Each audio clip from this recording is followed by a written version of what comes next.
Welcome to this Bridgewater Now update. I'm John Luck. Residents here in town will have a couple of important opportunities to cast their vote. Over the past couple of months, we've told you about the BP vote regarding a new school near the current site with a price tag around $305 million, and that would be spread out among a number of cities and towns here in southeastern Massachusetts. The deadline to register in time for that election has come and passed. That was back on February 11th. But if you are a registered voter, you can vote absentee ballot if you won't be in town on March 5th due to an absence from town during polling hours, physical disability, or you're observing religious beliefs.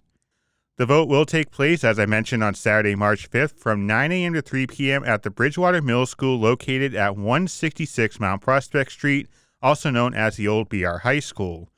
There are a number of communities taking part in this vote, as I mentioned, including Rainham, Taunton, and many more. There are some important dates coming up for the annual town election on April 23rd, and some of them are coming up pretty quickly. First, the deadline to obtain nomination papers is Thursday, March 3rd at 4 p.m. with a deadline to submit the papers to the Board of Registrars just 4 days later.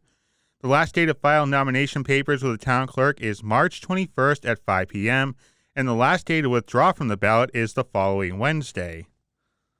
And you can see all the information on the annual town election. That can be found at the link at the bottom of the screen. Right now, you're looking at the names of the candidates for the BR School Committee vying for the one Bridgewater seat. And a key thing to remember with these annual town elections is that both communities will vote for both seats, as there is also one seat up for grabs in Rainham.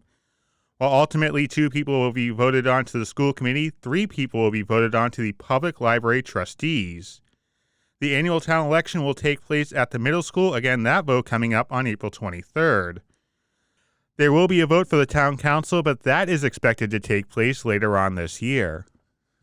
I had a chance to talk to the athletic director of the BR School District, Bill O'Connell, at halftime of the girls' basketball senior night game about volunteering opportunities in the district, the return of fans, and an opportunity for him to truly introduce himself to the district.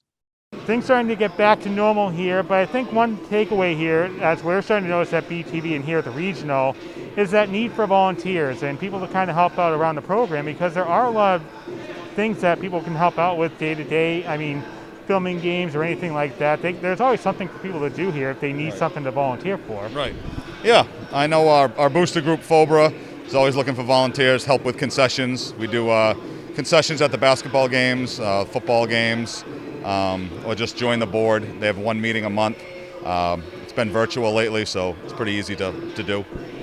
And of course, here at BTV, just email one of us, call the studio 508-697-1833. You can always film a game here for basketball, any sport. You can come down and help out. But I mentioned you're relatively new here. You came on at the start of the school year, maybe a couple months before.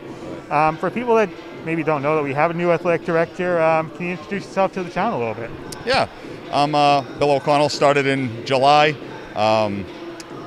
Done a lot of coaching. I've been in the physical education department as a department head as well as a teacher. So glad to be on board. So far, so good. Things are going well over here. And obviously there's been a pandemic for a long time, even before you got here. Now that things are starting to come back to normal, it's a little easier to kind of mold yourself into the athletic director role as opposed to watching crowds, watching masks, kind of that freedom that comes with being an athletic director again. Yeah, that's exactly it. We're spending a ton of time in athletics, contact tracing, and just different things with COVID and masks, and it's tough, but hopefully things open up at the end of the month, like we kind of got word yesterday from Governor Baker, and then spring's right around the corner. All those sports are outdoors, so hopefully the silver lining's right around the corner. And finally, we're seeing Red Nation here tonight. We see them at the football games during the fall.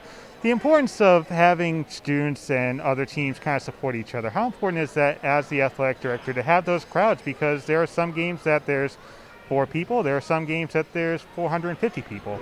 Yeah, I mean, the students love it. They're always asking us to help promote it. So we do a Red Nation recap on the announcements Friday mornings. We kind of go over highlights from each team and upcoming games, and some of the kids who are involved in Red Nation will ask us to help spread the word, and they'll come up with their own themes. Looks like a red theme today, but they'll do white themes and USA themes and things like that. So especially at a school like this that's really strong at both boys and girls sports as well as co-ed sports, it's really important that the kids get out. And you heard me mention about the opportunity to also volunteer at the studio. You can give us a call here anytime, 508-697-1833, on how you can start volunteering here with us here at BTV. That interview was at halftime of this game, senior night, with BR's girls basketball team taking on Brockton back on February 10th. 8 seniors in total were recognized before the game, including Shea Bolin. Coming up in the fall, she's bound for Duke, where she'll play for the Blue Devils, and she is out this season, but the team had no problem beating the Lady Boxers by 26. Natalia Hall-Rosa had a career-high 22 points and 10 boards, while Dana Posick had 8 points and 7 assists. The win sealed up a third straight conference title, and they followed that up with a 52-30 win over Westford Academy. We go from the court to the ice as BR takes on Duxbury in BR senior night, and one of the seniors was assistant captain Dean Mason, who had himself quite a senior night.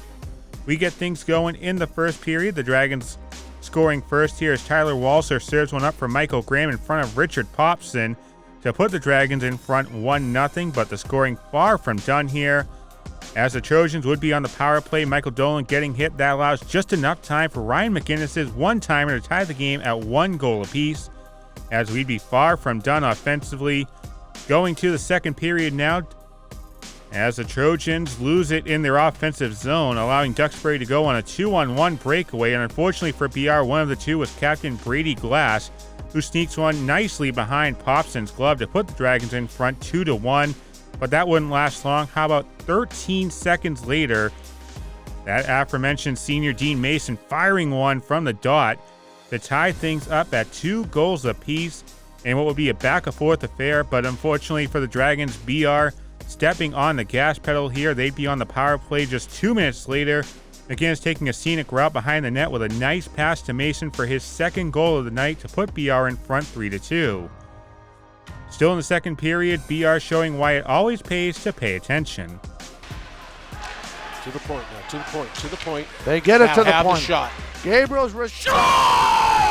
Oh, baby! Attaboy! Redirected. Gabriel on the assist. Oh, Zach Sinclair with the tip. Great job, Zach. Dom Damiano and Dave Gabriel on the call, and what a shot here. Again, a nice shot, a nice tip between about 3 or 4 different players as the Trojans were taking off. Duxbury pulling the goalie here in the third period, and it would be hats off on senior night for Dean Mason getting a senior night hat trick as BR gets the 5-3 victory over the Duxbury Dragons at the Bridgewater Ice Arena. And you can watch replays of those games on Channel 98 or online anytime at btvaccess.com. Thanks for watching this Bridgewater Now update. I'm John Luck.